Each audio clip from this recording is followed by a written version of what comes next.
What's up, guys? I hope you're doing well. I just wanted to film a quick follow-up video to our leadership summit because someone asked a great question in the breakout rooms, which was, if a student doesn't seem to be actively involved in the middle school ministry, how much do we continue reaching out to them? So I wanted to give a little bit of the why behind the what on this. So our whole goal and idea behind reaching out to our students during the week is to build a discipleship relationship with them. We want to continue pouring into them. So it's not just that they're a project on Sunday mornings, but we're really part of their life and able to mentor them.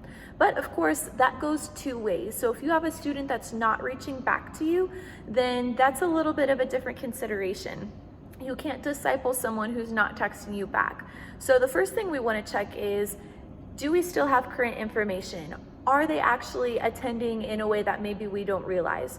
So reach out to me, or if you have a parent number, try reaching out to the parent. See if you still have accurate information, if we maybe have an email address or something else that we could try. And also you can check in with me or other small group leaders to see, are they really not attending, or are their parents divorced and they're just not attending on my weekend because they're with dad the other weekends? Or maybe they're attending our online services for but not game nights, or maybe they're watching our YouTube videos later but they're not actively in small groups. So it may be that they're plugged in somewhere, but it's just in a way that you don't see. So I would call that fertile soil. That's ground that we can continue sowing into them as long as they're responding back to you and they're wanting to build that relationship. Then of course we also have people that may be a little bit more on the fringes, that are only coming once every couple months. And in those situations, we want to remember that Jesus left the 99 to go after the one. So we get to have the opportunity to go and chase after some of those students as well. Not that we should be spending all of our time on that, but we could be the opportunity that gets our students and even their families to come back to church just because someone asked them and someone cared enough about them. So I think there's kind of a difference between a student that we're actively pursuing and they're actively pursuing us back, that we can able to pour into and disciple, that we're able to see fruit out of. And we want to continue that relationship as much as they want to build that relationship. Then on the other side, we maybe have some people that are more loosely connected that are not responding as actively into you.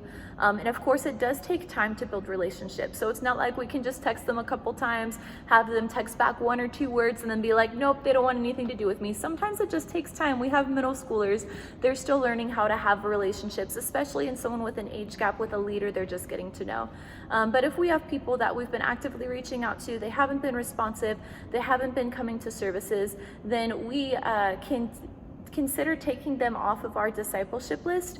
But I still would encourage you every once in a while just to check in to see how they're doing, as long as you know that you have accurate info.